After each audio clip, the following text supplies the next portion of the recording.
다 같이 마음 전환하시고 묵도하심으로 하나님께 예배를 드리시겠습니다.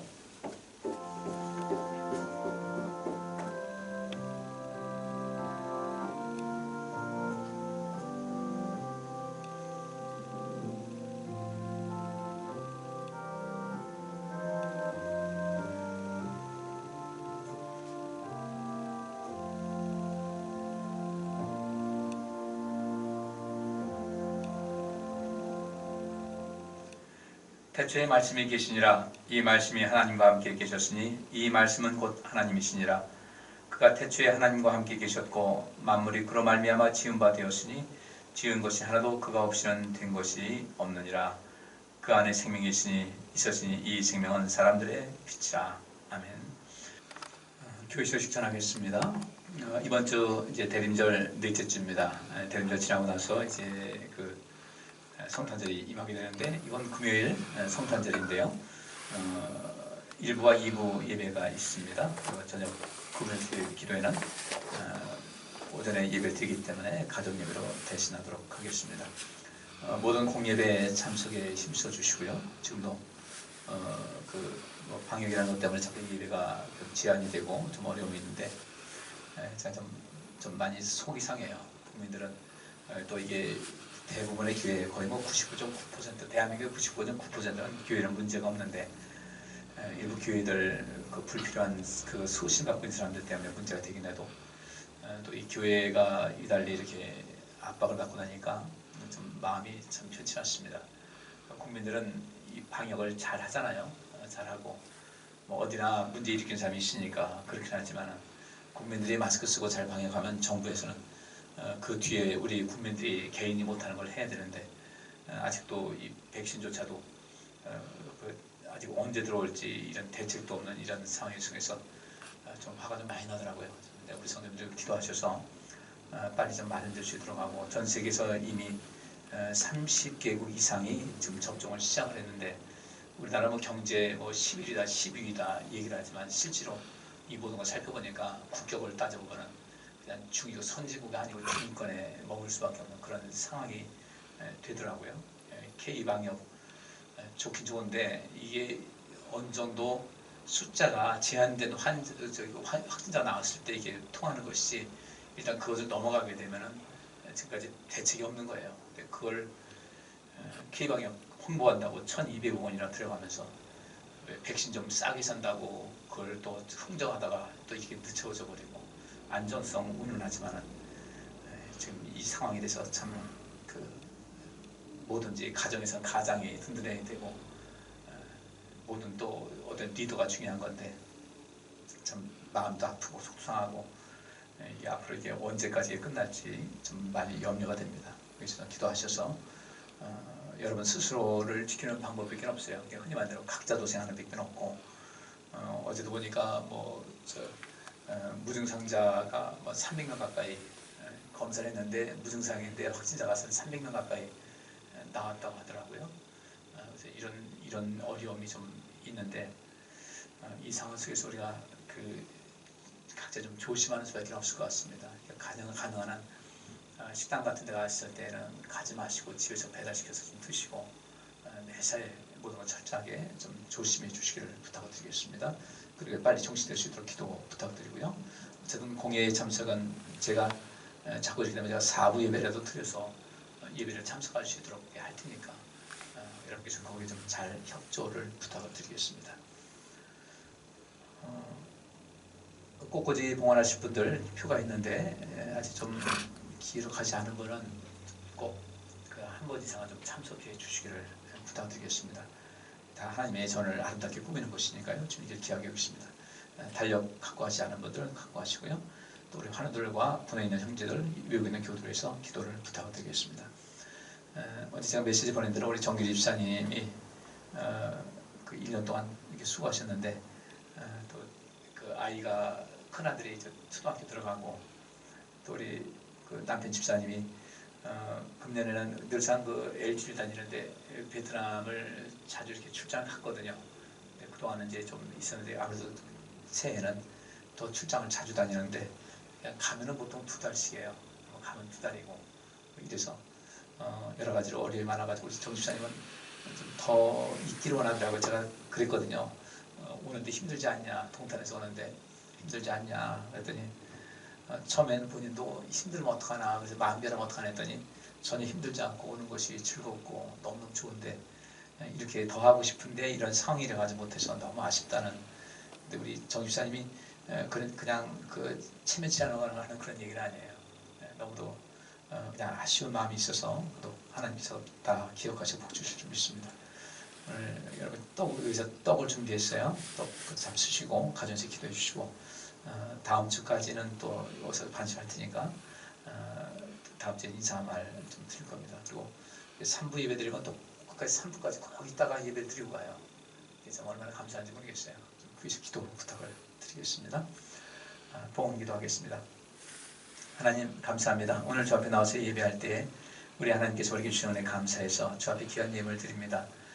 마음을 다하고 힘을 다해서 이 예물을 드리오니 하나님 받으시고 우리 성도님들 삶 속에 필요한 것 채워주시고, 무엇보다 우리가 이제 하나님께 늘상 복만 달라고 기도하는 것이 아니라 하나님께서 우리를 택하시면 이 일상에 가난한 자들에게 복음이 되는 삶을 살라고, 이 일상에 복 주는 사람이 되라고 우리를 부르셨는데 우리 그 일을 힘써 감당할 수 있도록 풍성함을 더하시고 또 넉넉한 마음과 또 주님의 마음을 갖게 하여 주시어서 우리 하나님께 큰 영광 돌리게 하여 주옵소서. 우리 성도들 이 한 주간도 생활 속에 부족함이 없게 하시고 일생 동안 하나님의 은혜 가운데 그 받은 복으로 마음껏 누리고 마음껏 베풀고 하나님을 기쁘시는 삶을 살게 하여 주옵소서. 예수 그리스도 이름으로 기도하옵나이다. 아멘. 정길희 지사님께서 연주하실 동안 하나님께 힘을 드리겠습니다.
네, 감사합니다.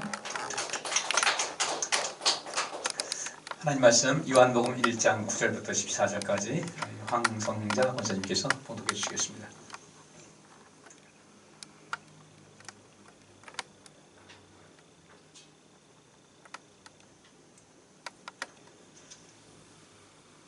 참 빛 곧 세상에 와서 각 사람에게 비치는 빛이 있었나니 그가 세상에 계셨으며 세상은 그의 영광을 넘어 지은 바 되었을 때 세상이 그를 알지 못하였고 땅에 없는 자기 의식이 영접지 아니하였으나 영접한 자하고 그 이름을 믿는 자들에게는 하나님의 자녀가 되는 권세를 주셨으니 이는 혈통으로나 육정으로나 사람의 뜻으로 나지 아니하고 오직 하나님께로서 난 자들이니라. 말씀이 육신이 되어 우리 가운데 거하심에 우리가 그 영광을 보니 아버지의 독생자의 영광이요 은혜와 진리가 충만하더라. 아멘.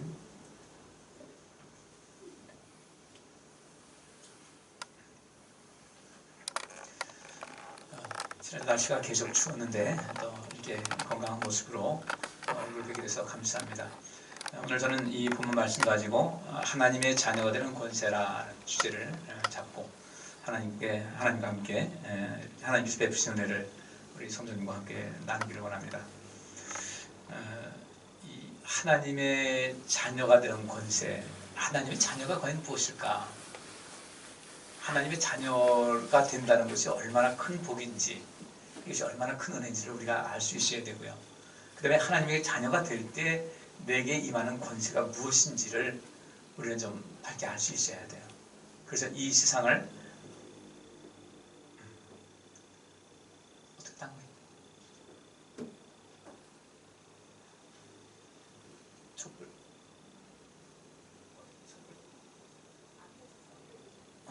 그래? 저기 기세요.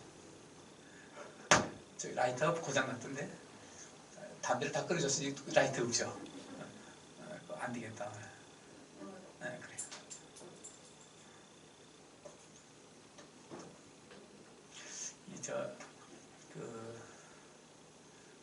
아직 안 끊으신 분 계시네?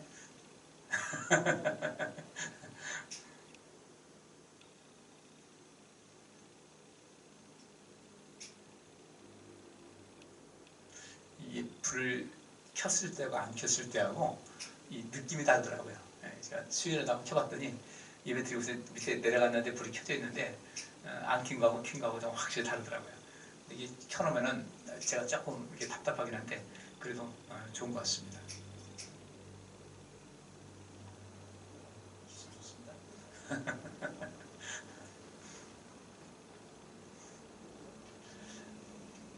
하나님의 자녀가 되는 권세라고 할 때 이 권세는 힘 아니에요, 그죠? 그 힘인데 어떤 사람에게 하나님의 자녀가 되게 하며 어떤 사람에게 또 하나님의 자녀가 되는 권세를 주실까? 오늘 하는 이것에 대해서 말씀을 좀 살펴보고자 합니다. 먼저 우선 그 현대인의 성경 번역본을 한번 보겠어요. 제가 읽겠습니다. 세상에 와서 모든 사람을 비치는 참 빛이 있었다. 그분이 세상에 계셨고 세상은 그분을 통해서 만들어졌는데도 세상이 그분을 알지 못했으며 자기 땅에 오셨으나 자기 백성들까지도 그분을 영접하지 않았다. 그러나 그분은 자기를 영접하고 믿는 사람들에게는 하나님의 자녀가 되는 특권을 주셨다. 자, 여기 요한복음 1장 1절에 보면 이런 말씀이 있어요. 태초에 말씀이 계시니라. 이 말씀이 하나님과 함께 계셨으니 이 말씀은 곧 하나님이시니라. 그가 태초에 하나님과 함께 계셨고 만물이 그로 말미암아 지은 바 되었으니 지은 것이 하나도 그가 없이는 된 것이 없느니라.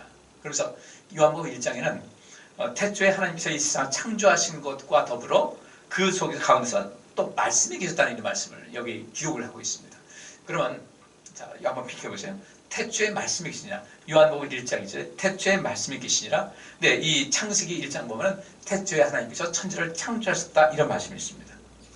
똑같은 이게 태초에라는 그런 이 공통적인 단어가 있어요. 우리가 보통 그 마태, 마가, 누가, 요한복음을 사복음서라고 하죠. 사복음서라고 하는데 그 중에서 이 공관복음이라는 공관, 같을 공자 볼관자에서 어떤 그 보는 관점이 예수 그리스도를 보는 관점이 그 예수 그리스도를 바라보는 겁니다. 바라보는데 이것을 어떻게 바라보는가? 쉽게 말하면 이 건물을 볼 때도 우리가 그 설계도 보면 그렇지 않습니까? 측면도 정면도 평면도가 있어요. 평면도는 위에서 하는 것이고 정면도는 이 건물의 정면, 측면을 해가지고 그것을 그리게 되면 이 건물, 이 입체, 그야말로 3D를 해가지고 이 입체적인 그런 그 건물 구조를 느낄 수가 있듯이 예수 그리스도를 바라보는데 마태는 예수님을 이 세상에 오신 왕으로서 묘사를 하고 있어요. 그 성경 전체는 물론 다른 거 그 오직 왕이 아니라 다 하고 있지만 주로 예수님은 이 땅에 오신 왕 중에 왕이시다는 그런 관점을 하고 있고 마가복음은 예수님을 섬기는 종으로서 이 세상을 섬기러 오신 분으로서 기록을 하고 있고 누가복음은 예수님은 그 인간적인 그 말씀 보면 인자는 안식일의 주인이라 하면서 인자, 그 사람의 아들로서 이 땅에 오신 아주 친근한 모습을 말하고 있는데 이 요한복음은 그런 그 세 가지 공관복음과는 다른 차원에서 이야기를 하고 있어요. 그러니까 우리가 마태복음하고 누가복음 보면 예수님께서 이 땅에 창조하신 것, 또 특별히 마태는 예수님께서 오신 그 유대인 그 전통 갖고 혈통에서 난 것을 말하면서 예수님의 탄생에 대해서 말하고 있고 누가복음도 마찬가지라고 있는데 이 마가복음은 예수님께서 이 세상에 섬기러 오신 것이라는 그것 때문에 탄생을 말하지 아니하고 예수님께서 실질적으로 일하실 그때부터 공생의 사역을 시작할 때부터 이야기가 시작이 되고 있어요. 그런데 이 요한은 특징이 뭐냐면 예수님께서는 하나님의 아들이시다. 예수님은 하나님이실 뿐 아니라 그 하나님이 인간의 몸을 입고 육신을 입고 이 땅에 오신 분으로서 이 세상을 구원하시고자 하는 하나님의 놀라운 그 사랑이 담겨 있어요. 여러분 아시다시피 사도 요한은 정말 사랑이 풍성한 사랑을 많이 이야기한 그런 사람이었어요. 그러니까 그런 제자가 역시 마찬가지로 요한에서는 하나님께서 얼마나 이 세상을 사랑하시는지 그 사랑을 이야기를 하고 있습니다. 그래서 이 요한복음은 예수님은 하나님이시자 사람이다. 신이다. 신이시고 사람이다. 사람이지만 신이시다. 그래서 이 누가복음도 예수님께서는 인자라고 했지만 이 사람의 아들로서 주로 사람의 관점을 갖고 있는데 이 요한복음은 그렇지 않아요. 이분은 하나님이시고 사람이시다. 그렇기 때문에 그분의 근본이 마태는 족보를 이야기하고 있지만은 또 누가는 예수님의 탄생을 이야기한 것 동방마사부터 시작해서 이렇게 얘기를 하고 있지만은 요한은 예수님을 태초에 이미 하나님께서 성부 하나님께서 계실 때부터 함께 하신 그 근본이 영원부터 계십니다. 태초라는 것을 이야기하고 있어요. 그리고 그 예수님께서 이 세상을 창조하실 때 창조의 그 근본이셨다. 그분에 의해서 창조가 되었다. 골로새 보면 그랬죠. 그분에 의해서 그분을 위해서 그러니까 예수에 의해서 예수님을 위해서 이 세상이 창조됐다고 말씀하고 있어요. 이 요한복음은 좀 다릅니다. 아주 태초부터 시작을 해서 태초에 말씀이 계셨다.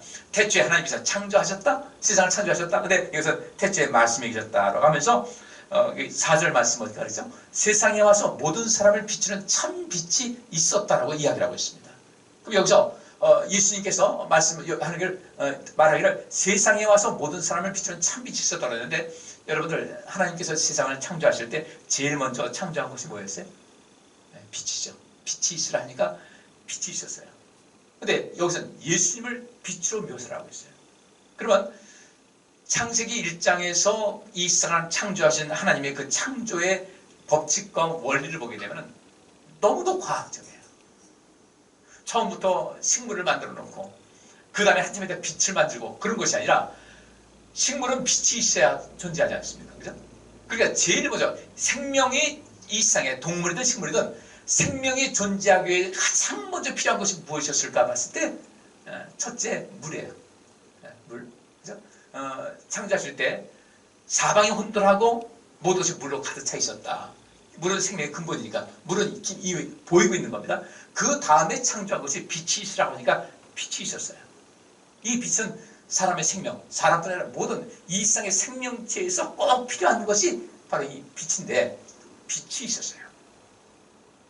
그러면서 모든 차원을 쭉쭉 만들어가면서 보니까 제일 나중에 사람을 만드셨는데 사람이 살기에 최적의 조건을 만들어 놓은 다음에 하나님께서는 사람을 만드신 거예요. 굉장히 과학적이에요. 굉장히 논리적이고. 우리는 이렇게 하나님께서 이 세상을 창조하실 때의 원리를 좀 잘 알 수 있어야 되고 그 다음에 이 사람이 살고 있는 이 물질 세계에서의 창조 원리뿐 아니라 인생을 살아가는 데 있어서 중요한 것은 무엇인가? 하나님께서 사람을 창조하셨어요. 우리가 부모님을 통해서 이 땅에 태어나기 때문에 부모님을 공경하는 것은 마땅히 감당해야 될 그런 일인데, 마찬가지 하나님께서 우리 사람을 창조하셨기 때문에 우리 사람들은 마땅히 이 세상을 창조하신 선하시고 좋으시고, 그런 이 세상에서 더 이상 바랄 것이 없는 완전한 분이에요. 그분이 악했다면 어떻게 될 뻔했어요? 그분이 사단 같았다면 어떻게 될 뻔했어요? 근데 그분은 너무도 선하신 거예요. 이 세상 완벽한 선을 가지고 이 세상 가장 아름답게 맞춘 너무도 좋은 분이신데, 그분께서 우리 사람을 만드신 다음에 사람이 사람답게 사는 길이 이런 것이다라고 그것을 가르치기 위해서 태초에 말씀이 계셨다. 하나님께서 우리에게 주신 어떤 메시지가 있었고 그 선한 뜻이 있었는데, 그것이 그렇게 이 세상을 창조했는데 이 세상 사람들은 욕심에 의해서 생각하게 칼기하게 뒤져서 버렸어요. 그것을 다시금 모으기 위해서 하나님께서 이스라엘 백성을 택하시고 그들에게 주신 것이 무엇이었습니까? 하나님의 말씀이었어요. 근데 그 말씀은 태초부터 있었던 거예요. 하나님께서 우리 사람들을 하나님 대신에 이 세상을 다스릴 수 있도록 모든 권세를 주셨죠. 그 권세를 가지고 이 세상을 만들어가야 되는데, 아름답게 꾸며야 되는데, 사람들이 자꾸 죄의 올무에 빠져가지고 자기의 욕심 멋대로 하는 겁니다. 지금도 저기 횡단보도 건너오면서 거기 그 시소등 세워서 기둥을 봤어요. 그랬더니 거기 광고지를 붙여가지고요, 청테이프가 잘 붙는가 봐요. 그러니까 청테이프가 붙인 것도 띄고, 근데 이 띄는 사람은 종이는 띄는데 테이프는 안 띄어가지고요, 청테이프가 더덕더덕 붙어 있는데 안 붙이면 얼마나 좋을까, 얼마나 깨끗할까, 그 생각을 했어요. 이 세상을 사람들이 오염을 시키고 있어요. 너무 많이 오염시키고 있어요. 이때 우리 하나님께서 우리에게 이것이 사람답게 사는 것이다라는 그런 그 가르침을 이 성경을 통해서 주신 겁니다. 우리 이 말씀이 소중한 바로 그런 것이에요. 이 말씀은 태초에부터 있었던 거예요. 하나님께서 간직하셨던 그런 모든 마음입니다. 하나님께서 우리 사람들에게 원하는 것이 여기 다 담겨 있어요. 우리 사람이 하나님 앞에 불순하게 불순종하고 또 여러 가지 하나님의 죄악을 하고 맞서고 하는 그런 가운데 있다 할지라도 하나님께서 우리를 살리겠다는 그런 강한 의지가 이 말씀 속에 다 담겨 있어요. 그리고 우리에게 이 말씀하십니다. 너희 이 말씀대로 살고, 이 말씀대로 살지 못하는 사람들을 그들에게 다가서서 그들의 그 가난한 것, 그들에게 생명이 없고 생명이 없으니 생명과 생명력을 심어주라고 하는 것이 하나님의 뜻이었어요. 그래서 예수님께서 이 땅에 오신 것이었어요. 그래서 세상에 와서 모든 사람을 비추는 참 빛이 있었다. 우리 이 빛을 비춤받을 수 있어야 되는 거예요. 이 세상을 창조하실 때 제일 먼저 빛을 창조하신 것 같이 우리 사람이 사람들에게 위해서는 참빛 대신 예수 그리스도를 모시고 인생을 살아갈 수가 있어야 돼요. 여러분들, 이 빛이라는 것이 얼마나 소중합니까? 한밤중에는 별이 안 보이죠. 근데 이 배를 타는 사람들, 배를 항해하는 사람들, 지금같이 어떤 GPS도 없고 아무것도 없잖아요. GPS도 없고 방향을 찾을 수 없는 그런 것. 근데 이 동물들을 보면 기가 막히거든요. 거북이는 태어난 곳에서 거기 알아서 깨나가지고 이제 바다로 나갑니다. 그래서 많이 다들 중간에 먹이사슬에 잡혀 먹지만 그 중에서 성체로 자란 것은 한 3,500km 떨어진 곳에서 살다가 알을 낳을 때 되면은 자기가 태어난 곳에서 온다는 거예요. 그 물속에서.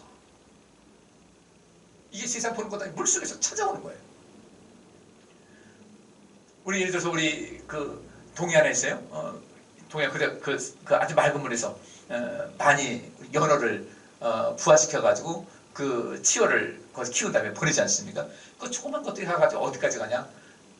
베링해로 가요. 베링가 어디입니까? 미국 알래스카인데 거기가 베링해거든요. 베링해까지 가서 한 3년 정도 거기서 지냅니다. 거기서 몸을 잔뜩 키운 다음에요. 이제 3년 정도 수명 다 되게 되면 이제 마지막 종족 번식을 위해서 이제 활동하기 시작하는데 어디로 오는가 봤더니 자기가 처음 태어났던 것, 처음에 방류됐던 그것을 찾아오는데 정말 죽을 힘에서 찾아옵니다. 갈 때는 물이 흐르는 것이 그냥 따라가고 있었는데 이제 역류해가지고 와야 되는데 그때 조금 했으니까 그냥 따라가면 되는데 얘들이 성체가 돼가지고 오다 보니까 거기를 올라가는데 얼마나 힘든지 몰라요. 몸이 다 찢겨지는 그런 가운데더라고. 근데 걔네들이 베링에서 다시금 올라오는 그 길목을, 그 길을 어떻게 하는 거예요? 걔네들은 알아요. 사람들은 몰라요. 우리는 하나님께로부터 왔어요. 하나님의 보내심 받았어요. 이 인생을 살아갑니다. 우리 그렇게 먼 지역을 다니지도 못합니다. 멀리 가지도 않아요. 내가 사는 범위라는 것이 지금 제한되어 있음에도 불구하고 중요한 것은요, 하나님 말씀을 따라 살아서 말씀 안에 살고 다시 말씀 안에 돌아가서 하나님 품에 안길 때 아이고 내 아들 왔구나, 내 딸 왔구나, 주님 앞에 덥석 안길 수가 있어야 텐데 이게 안 되는 거예요. 제가 이모티콘을 제 딸이 하나 보내줘가지고 봤더니 다 자기를 위해서 한 거예요. 거기에 아빠가 해가지고 아빠가 사랑한다, 딸 몸 건강해라 뭐 이런 건데, 거기 그런 것이 있어요. 어떤 사람이 확성기를 들고 다니면서 우리 딸 보신 분 하고 외치는 게 있어요. 우리 딸 보신 분. 그리고 언제 하는 거예요? 딸이 연락이 안 오면 그렇게 하는 거예요. 우리 딸 보신 분 해가지고 나와요. 우리 하나님께서 우리 얼마나 보고 싶어 하시는데, 우리가 이 땅에 와서 하나님의 버리심 받았으면 그렇게 거북이 자기 태어난 것을 찾듯이, 연어가 자기가 처음 출발했던 데를 찾듯이 우리가 하나님을 찾아서 하나님 앞에 그냥 덥석 안길 수 있어야 할 텐데 우리는 과연 그렇게 되고 있는가?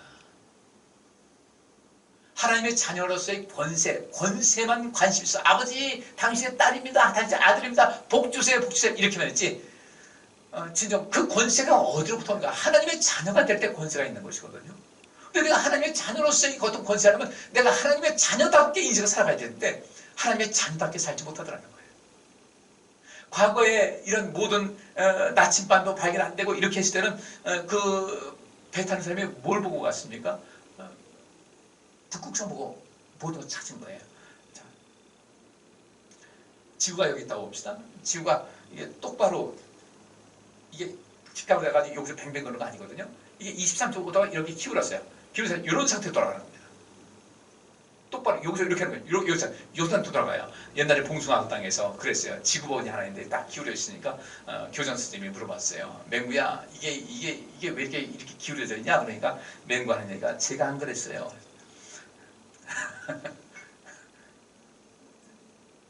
이게 그러니까 맹구가 아마 똑바로 서 있었던 건데 자기 누가 기울던 걸로 생각하는 거예요.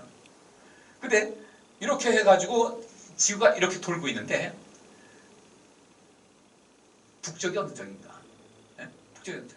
분명히 북쪽은 다를 거예요. 근데 이 북성이라는 것은 여기 해가지고 북쪽으로 이렇게 본다고 할 때 이거 쭉 이렇게 기울여진다 돌아가는데 이걸 쭉 찾아보면은 딱 항상 일치하는 그 위치에 있다는 겁니다. 여기 일치하는 곳이 있으면 이쪽도 치우치죠. 이쪽도 치우치죠. 딱 있으면 여기는 언제 봐도 여기는 북쪽이라는 거예요. 저희가 북쪽이다.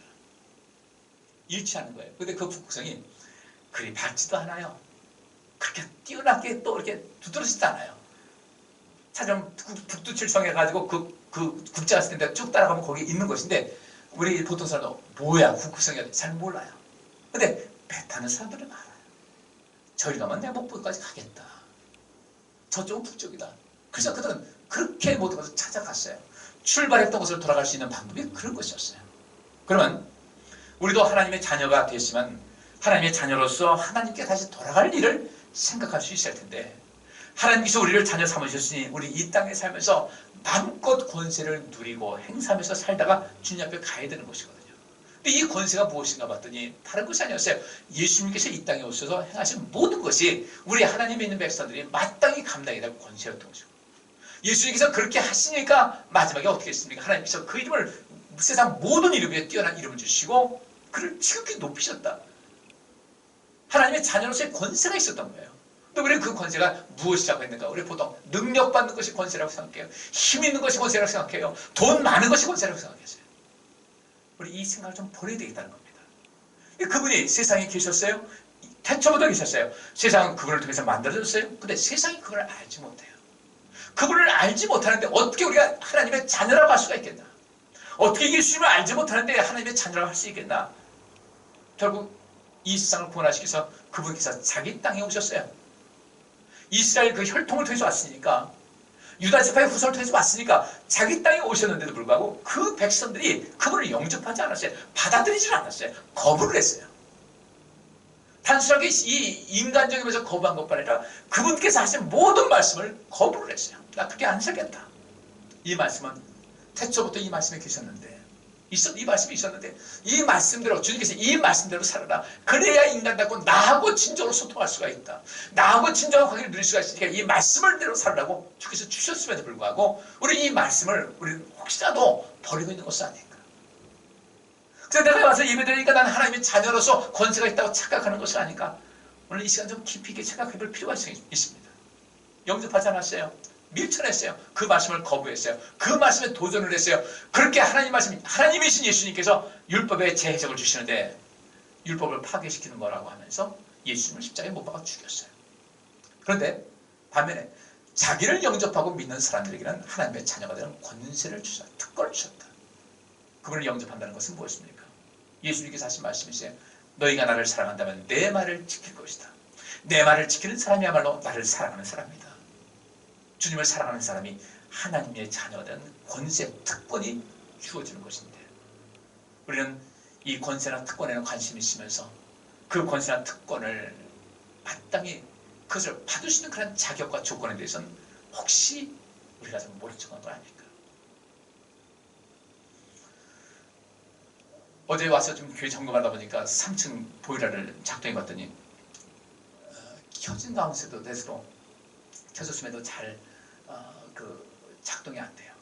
한 시간 돌렸는데도 불구하고 그냥 미지근하지도 않아요. 그래서 이렇게 살펴보니까 돌아가는 모터가 고장이 난 것 같아요. 돌아가긴 돌아가는데 그 앞에 하는 역할하는 그 앞에 부분이 망가진 것 같아요. 조그만 1분 정도 윙 타다가 보일러가 이제 물이 뜨거워지니까 그럼 그 뜨거워지면 바로 모터가 돌아가지고 물을 순환시켜야 되는데 이 모터 이 이빨이 안 좋으니까 순환이 잘 안 되는 거예요. 순환이 잘 안 되니까 이 너무 과열되니까 보일러 꺼졌다가 그렇게 순환돼가지고 물을 식혀야 되는데 순환 안 되고 그냥 고저 식으려니까 한참 있다가 그제 또 이제 식으면 또 돌고 하니까 1시간 돌아가도 전혀 따뜻하지 않아가지고 살펴보니까 그게 재작년도를 보니까 2002년도 거더라고요. 아마 이 건물 지으면서 그때 하긴 지금까지 썼나 봐요. 그래서 제가 더 이상 아이고 이거 심폐소생술 해봐야 틀리게 안 되겠다 싶어서 차라리 바꾸는 게 낫겠다. 지금 3층이 냉골이에요. 이슬람 하나 해가지고 냉골이래. 그 생각을 했어요. 문득 그걸 보면서 이 보일러 우리가 보일러 주인 아닙니까? 우리 모두가? 그러면 주인이 겨울에 너 역할 좀 해라. 겨울에 역할 좀 해라. 스위치를 눌렀어요. 돌아가라고 딱 눌렀어요. 그래서 저렇게 이상한 짓 하고 있어요. 고장 났어요. 기분 어때요? 네? 여러분 집에서 어떤 기계를 쓰는데 작동했는데 안 돌아가. 그럼 어떻게 하겠어요? 수리도 안 돼. 버리는 수밖에 없잖아요. 그럼 우리도 마찬가지예요. 하나님께서 우리에게 굉장한 재능도 주시고 능력도 주셔서 하나님의 백성답게 살라고 그렇게 하셔서 우리를 이렇게 하라고 이 말씀을 통해서 이렇게 살라고 명령하셨는데 이 말씀을 듣고서도 기능을 안 해. 작동을 안 해. 생명의 길로 가라고 주께서 말씀하지 않습니까? 생명의 길로 내가 네 앞에 길을 내가 주겠다. 생명의 길, 사망의 길, 또 멸망의 길, 행복의 길. 그럼 그 생명과 행복의 길은 같은 길이거든요. 사망과 멸망의 길은 같은 길이에요. 근데 그 세분해가지고 이 길을 만들어놨어요. 택해라. 생명의 길과 죽음의 길이 있다. 신약 성경이 완성돼가지고 되기 이전에 시리아에 있는 그 신앙인들, 그 당시 초기교회 성도들이 그 12제자의 가르침이라는 아주 작은 책자를 만들었어요. 근데 그 책자를 보면 뒤에 보니까 마태복음, 사복음서하고 비슷하긴 해요. 근데 제일 먼저 1장 1절에 무슨 말씀인지 아십니까? 인간에게는 두 가지 길이 있다. 하나는 생명의 길이고 하나는 죽음의 길이다. 그렇죠? 신명기에서도 이미 그 말씀 하셨고요. 예수님께서 이렇게 말씀하십니다. 영생 얻기 원하느냐? 생명 얻기 원하느냐? 인생 정말 멋지게 행복하게 살기 원하느냐? 생명의 길을 걸어라. 근데 그 생명의 길이 너희들한테 볼 때는 좁아 보이고 험해 보이고 거칠어 보이는데 그 험하고 거칠고 힘든 길 같이 보이지만 그 길을 갈 때 하나님께서 너와 함께 하신단다. 그 길은 어떤 것인가? 가난한 사람에게 생명을 주는 것이어서 나만을 위해서 인생 사는 것이 아니라 누군가를 위해서 인생을 살고 하나님의 영광을 위해서 인생을 살아가는 그런 모든 길이 담겨있기에 너도 행복하고 그도 행복할 것이다. 하나님께서 기뻐할 것이다. 그 길 가면 행복하단다. 이 말씀을 주셨는데 우리는 그대로 기능을 하지 않아요. 싫은 거예요. 편안한 거 좋은 거예요. 주께서 또 말씀하십니다. 멸망으로 인도하는 그 길은 넓고 길도 넓고 크고 아주 시원하게 보여서 야 이것이 진짜 이런 길인가 보다. 야 예수 믿으면 복 받는다고 하더니 진짜 이 길인가 보다 하고 많은 사람이 찾아간다 이거예요. 문도 넓어서 많이 간단다. 그런데 내가 원하는 것은 그런 것이 아니란다.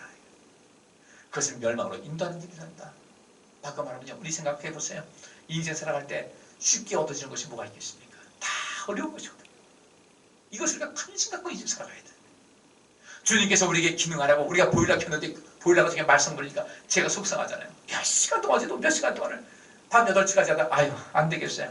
이거 원래 구조적으로 이게 근본적으로 망가진 것이라서 더 이상 수리가 의미가 없겠더라고요. 그냥 좀 포기를 했어요. 하나님께서 우리를 포기하시면 어떻게 해요? 수학을 포기하는 건 있을 수가 있어요. 하나님께서 나를 포기하셨다. 그런데도 불구하고 나는 하나님의 자녀라고 착각하고 있다.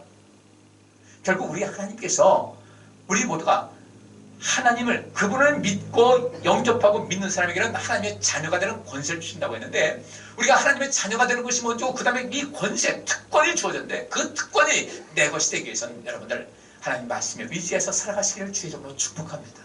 하나님의 나라를 구해야 되고요. 하나님의 의를 구할 수 있어야 돼요. 요즘 아주 나라가 또 시끄럽잖아요.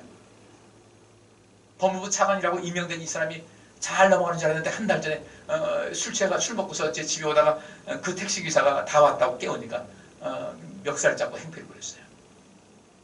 분명히 대법원 판례를 보면은 그것조차도 운행상의 문제라고 이야기를 하고 있는데 경찰서 그냥 대충 해가지고 풀어줬어요. 그래서 지금 어느 기관에서 고발을 했습니다. 근데 그 사람이 법무부 차관이래. 법무부. 법을 다루는 그 법무부의 차관이 세웠어요. 국토부 장관이라는 사람이 헛말을 많이 했어요. 그래가지고 이전에 말을 참 조심해야 되는데 이전에 이제 어떤 곳에서 구이동에 그 스크린도어가 고장 나가지고 그거 고치러 갔던 19살 된 사람입니다. 이제 막 고등학교 졸업하고 사회 나간 사람 같아요. 원래는 둘이 가가지고 있다가 이 기관차가 지하철 오게 되면은 왔으니까 잠깐 나오라고 하고 얼마나 빨리 갑니까? 어떤 데 빨리 올 때는 뭐 3분 4분에 다 모르고 그렇게 했어야 되는데 혼자 일에 몰입하다 보니까 차가 오는 걸 모르고 있다가 뛰어서 죽었어요. 이 사람 한다니까 걔가 잘못했다는 거죠. 이렇게 한 거예요. 걔가 잘못했지. 그거 좀 신경 좀 쓰지. 모든 데이터가 뭐라고 했습니까? 이 노동 법칙을 어겼다. 근로기준을 어겼다. 이 모든 매뉴얼대로 안 했다. 그들이 제대로 먹고 싶으면 가방을 열어보니까 컵라면 가지고 그거 먹으면서 헐레벌떡 뛰어다니는 이런 상황인데 그렇게 돼버린 거예요. 그것을 걔가 잘못해서 그렇다. 어렵게 사는 사람들은 지금 돈 없는 사람들은 뭐 밖에서 밥을 사 먹어 집에서 밥 먹으면 되지. 없는 사람들 마음속에 염장을 부려놨어요. 그들은 도대체 돈이 얼마나 많길래 그런가? 얼마나 많은 것을 가졌길래? 배고픈 사람의 입장은 이만큼도 모르는데 그 무슨 장관이고 그 일상 속의 모든 법을 그렇게 무시하는데 무슨 차관이 되겠습니까? 제가 전에도 말씀드렸잖아요. 사회법을 기독교인이라도요. 사회법을 잘 지키는 사람이 교회법도 지켜요. 이 교회법 잘 지킨다고 해서 그 사람 반드시 사회법을 잘 지키는 거 아니더라고요. 제가 이 목회를 하면서 많은 사람 겪어봤는데 그래요. 어떤 사람은 차를 타봅니다. 어떤 분은 차를 너무 험하게 차를 몰아요. 원래 과속할 수 있었거든요. 신호도 아무렇게나 하고 뒤에서 사람 밀렸는데도 천천히 가고 빨리 가야 되더라 천천히 가고 천천히 가야 되더라 빨리 가고 신호등 안 지키고 아무데나 차 세우고 그것도 신앙생활하는 거군요. 신앙생활이 엉망진창이야. 엉망진창이야. 여기저기서 말썽을 부려요. 여기서 사람들 복잡하게 만들어서 귀를 시끄럽게 해요. 공통점이에요. 우리는 어떻습니까? 하나님의 자녀가 되는 것이 뭔지 아세요? 그 특권이 뭔지 아십니까? 하나님의 자녀로서의 특권이라는 것은 내가 복을 많이 주겠다는 것이 아니라 이 어지러운 세상을 바르게 잡으라는 것이 하나님의 자녀에게 주는 특권인 거예요. 예수님께서 그것 때문에 오신 거예요. 죄 때문에 혼란스러운 이 세상에 하나님의 의가 무엇인지를 바르게 알게 하고 이 세상을 온전한 세상 만들기 위해서 이 땅에 오셨던 거예요. 제자들 많이 양성했고요. 그래서 이 세상 그만큼 이만큼으로 살아가는 것인데 우리는 하나님의 자녀가 되는 권세라고 할 때 그것이 대단히 무슨 대박 터진 것 같지만 생각을 하고 있어서 하나님 내게 복 주세요 복 주세요 복은 안 맞춥니까? 그건 아니잖아요. 나는 그래서 이 세상 볼 때 이런 사람들을 분명히 장관에서 상을 다시 제쳐놔야 되는데 어떻게 할지 모르겠어요. 안 하잖아요. 그러면 우리 다음 세대들 아직까지도 이 분별리가 없는 그런 젊은 사람들 어린 사람들 보면 아 이렇게 살아도 되는가 보다 하고 세상 막 살 겁니다. 그럼 이 세상은 어떻게 되겠어요? 엉망진창이 되는 거예요. 난 그것이 마음이 아파요. 책임지지 않은 그런 모든 모습을 가져야 되지 않겠습니까? 가장은 가장으로서 책임질 수 있어야 되고요. 국가든 이런 기업이든 사회 집단이든 리더는 리더답게 해야 되는데 그것이 안 되게 되면 문제가 심각한 거예요. 지금 우리나라는 그렇게 근본이 무너져 버렸어요. 무엇이 옳고 그른지도 모르게 됐고요. 선과 악이 무엇인지 사라져 버렸어요. 무법천지로 그렇게 해서 행패를 부리고 분명히 법에 없다는데도 불구하고 장관 씌운다. 사고방식이 그런다. 그 사람 그러더라고요. 이 국토부 장관, 이 후보자가 아이고 제가 그 아주 깊이 반성하고 있습니다. 내가 볼 때는요. 저 심의하고 했잖아요. 내가 볼 때는요. 뒤에 가서 별것도 아닌 것들이 거지 같은 일이 나타나서 트집 잡고 난리야. 니들이 그런다고 내가 물러날 것 같냐. 이러고도 남을 사람입니다. 사람 쉽게 변합니까? 안 변해요. 근본이 그러면 안 변하는 거예요.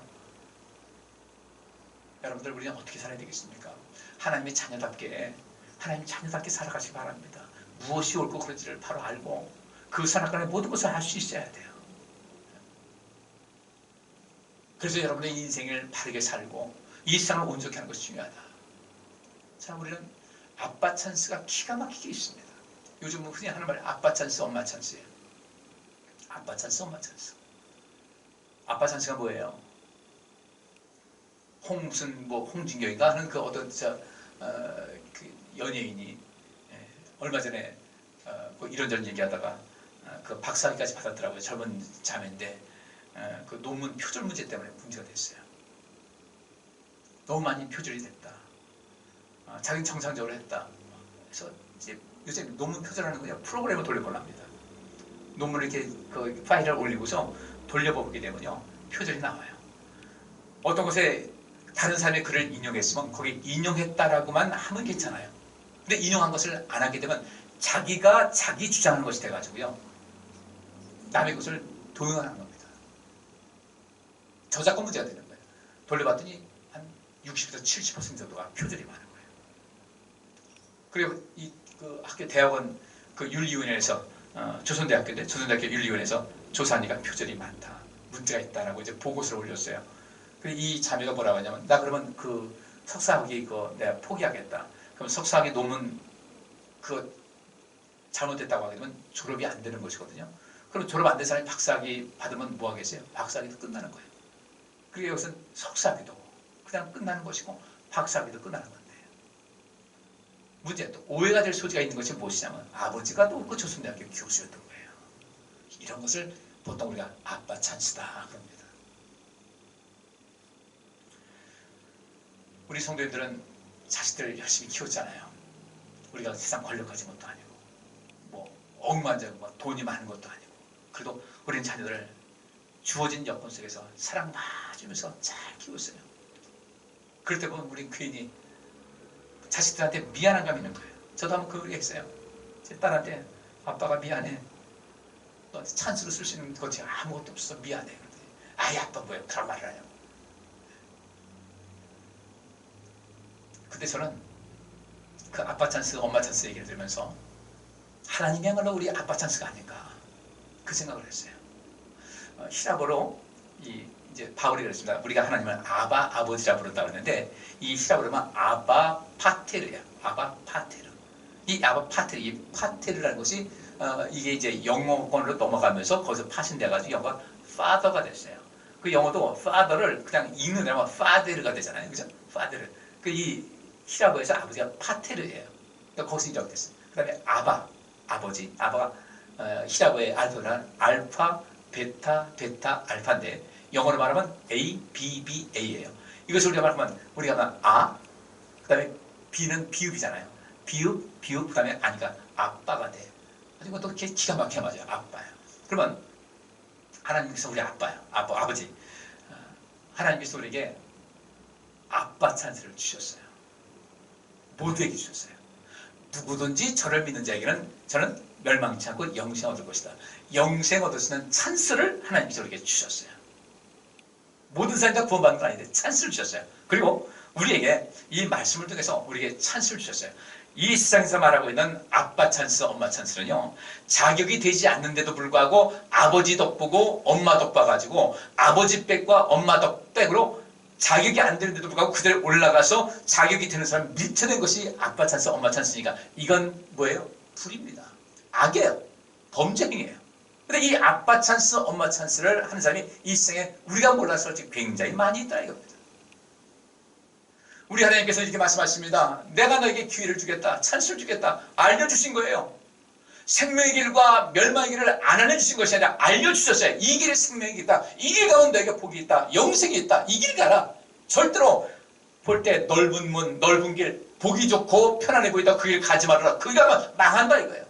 그러면 이 생명의 길, 좁은 길은 무엇인가? 그 생명이 어떻게 생겼습니까? 이 말씀대로 사는 것이 생명의 길이다. 주께서 말씀하신 거예요. 그러면 내가 반드시 복 주겠다. 아브라함에게 그 말씀을 주셨고요. 이삭에게도 야곱에게도 요셉에게 주셨고 하나님 말씀 속에서 복된 사람들은요. 다 하나님께 주신 그 찬스를 잡아서 그 말씀대로 사는 사람들이 전부 다 복된 인생 살아갔어요.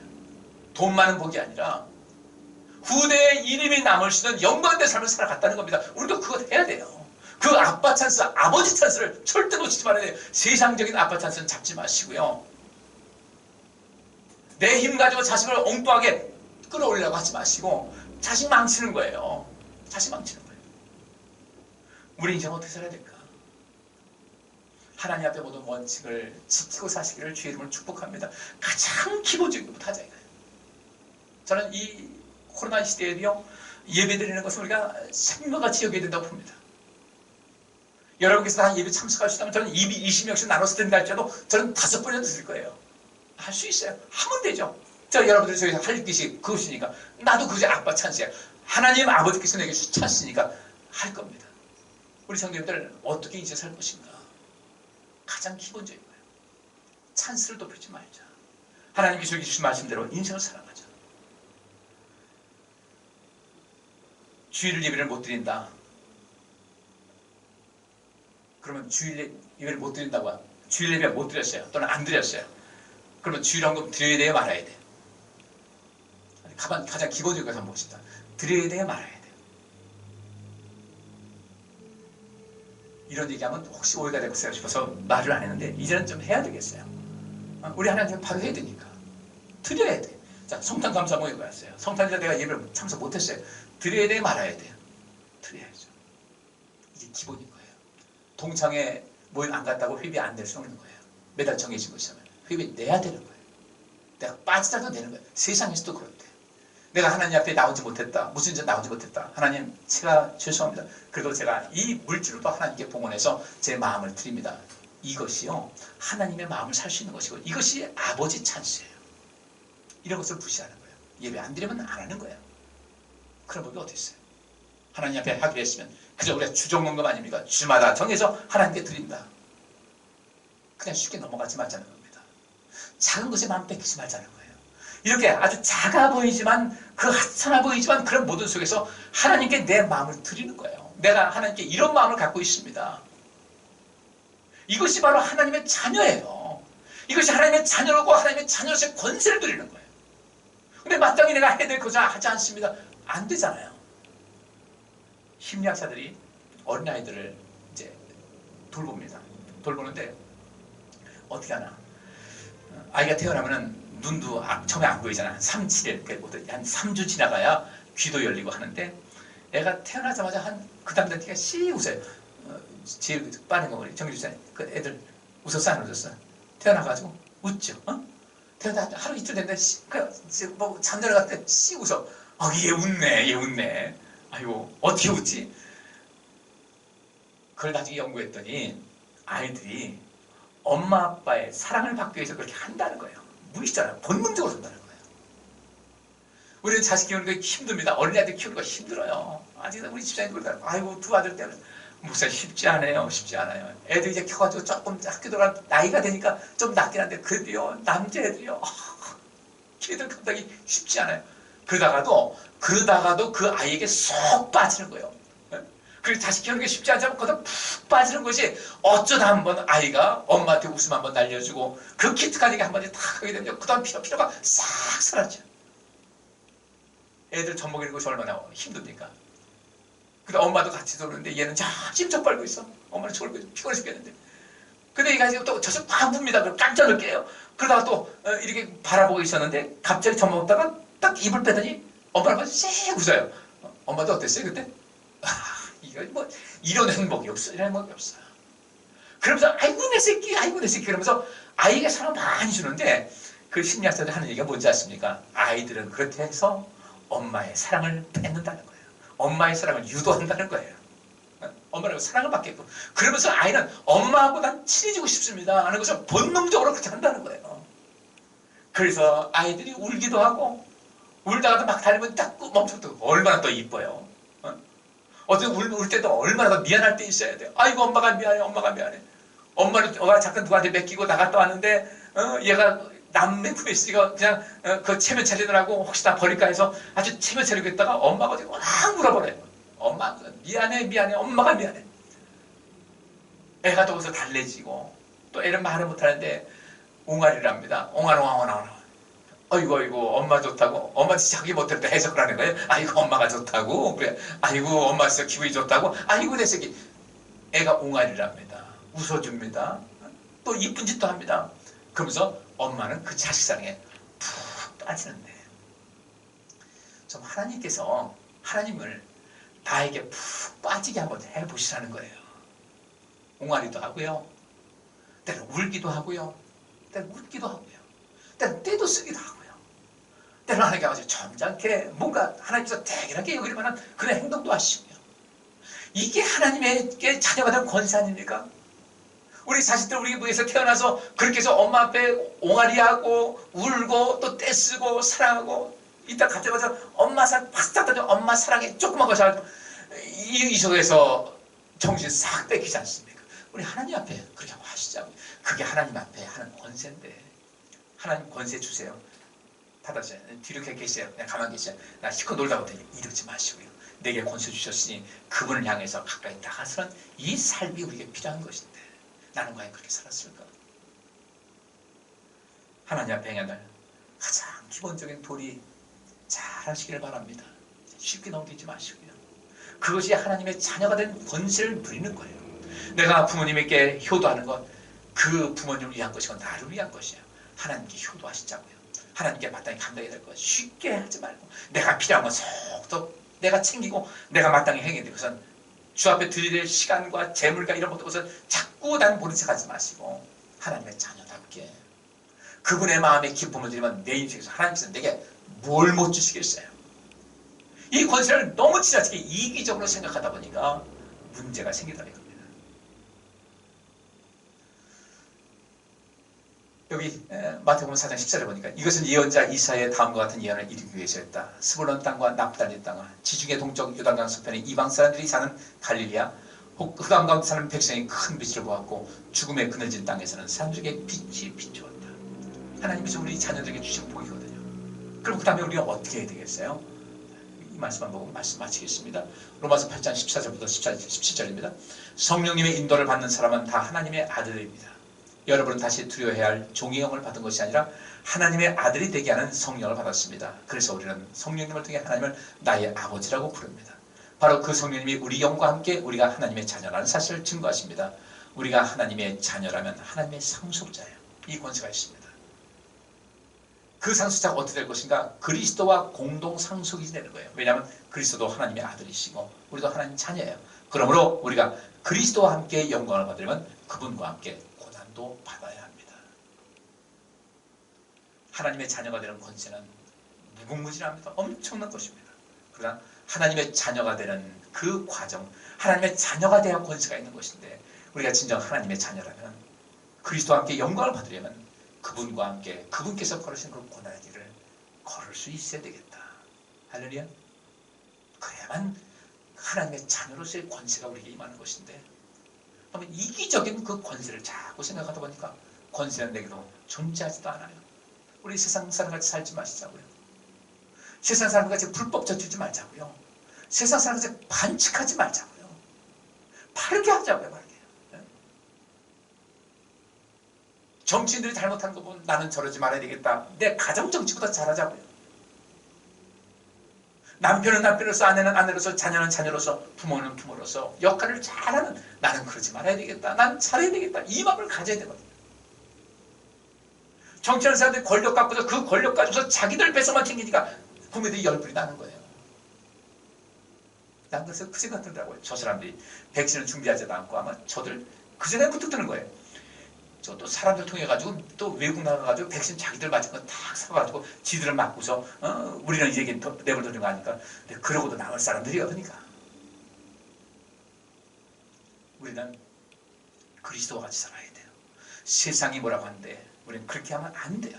절대 그들 편 들지 마세요. 잘못하는 거 편 들군요. 여러분들 내 자녀가 잘못될 때 그거 편 들면 안 되잖아요. 잘못된 건 편 들면 안 돼요. 의로운 편을 들으셔야 돼요. 그래야 이 세상에 바로 돌아가요. 하나님의 자녀가 무엇입니까? 그분과 함께 고난도 받아야 되는 것은 무엇입니까? 하나님의 나라를 위해서, 누군가를 살리기 위해서, 하나님의 의를 위해서 공정한 세상, 불법에 판치는 세상이 되지 않도록 브레이크도 걸어주고, 무엇이 선이고 무엇이 악인지를 알려주고, 옳고 그름을 알아서 옳은 길, 선한 길, 생명의 길을 걷는 것이 그 길이 고난의 길이에요. 쉬운 길은 아니에요. 근데 놀라운 사실은 그 고난의 길을 한 걸음 한 걸음 내딜 때마다 그 속에 하나님께 주신 은혜가 쌓이고 복이 쌓이고 영광이 쌓여서 하나님의 자녀가 되는 권세가 더욱더 충만해지지, 그 길을 포기할 이유가 전혀 없다 이겁니다. 진정한 하나님의 자녀로서의 권세가 여러분 삶에 충만하셔서 그 권세로 세상을 아름답게 만들고 여러분 자신이 복을 받고 영광된 삶을 살아가시기를 주의 이름으로 축복합니다. 기도합니다. 하나님, 우리는 하나님의 자녀로서의 권세 어떻게 생각하고 있는지 돌아보게 하여 주옵소서. 이것에 대해서 관심이 없었다면 이제 관심 갖게 하여 주옵소서. 이제 하나님의 자녀가 되고자 하는 그 마음을 갖게 하여 주옵소서. 그 권세가 임했을 때 하나님께 영광을 삶을 살게 하옵소서. 주여, 저희들 성령 충만해야 이 모든 것이 가능합니다. 간절히 간구하오니 성령 충만케 하여 주옵소서. 하나님의 자녀라는 그 확실한 믿음과 신념이 있게 하여 주옵시고, 하나님 자녀로서의 권세를 마음껏 행사해서 이 세상 가난한 사람들에게 복음이 되어준 삶 살고, 옳은 자의 그 옳게 살고자 하는 사람의 편에 서고 선한 자의 입장에 서서 세상 살아서 주님께서 약속하신 그 자녀로서의, 하나님의 자녀로서의 권세가 차고 넘치는 복되고 영광된 성도님들 되게 하여 주옵소서. 예수 그리스도 이름으로 기도하옵나이다. 아멘. 우리 다 일어나셔서 시마 기도문 낭독하겠습니다.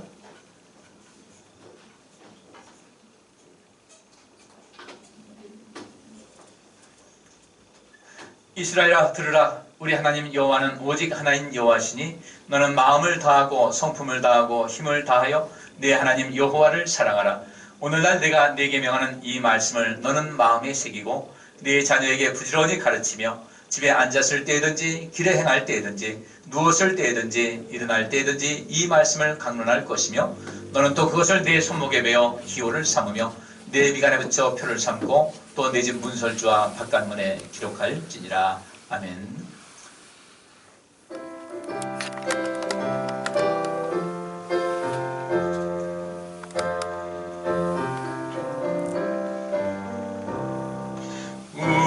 우리 다시 만날 때까지 하나님이 함께 계셔 훈계로서 인도하며 도와주시기를 바라네.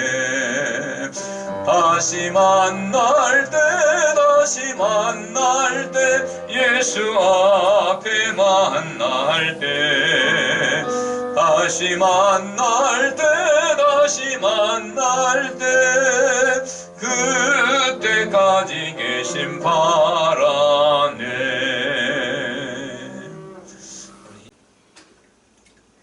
주께서 여기 모인 모든 성도들과 그의 가정과 그와 관련된 모든 일에 복을 주시고 지켜주시며 따뜻하게 대해주시고 은혜를 베푸시며 사랑스러운 눈으로 바라보시어 모두에게 평안을 주시기를 원하노라. 아멘.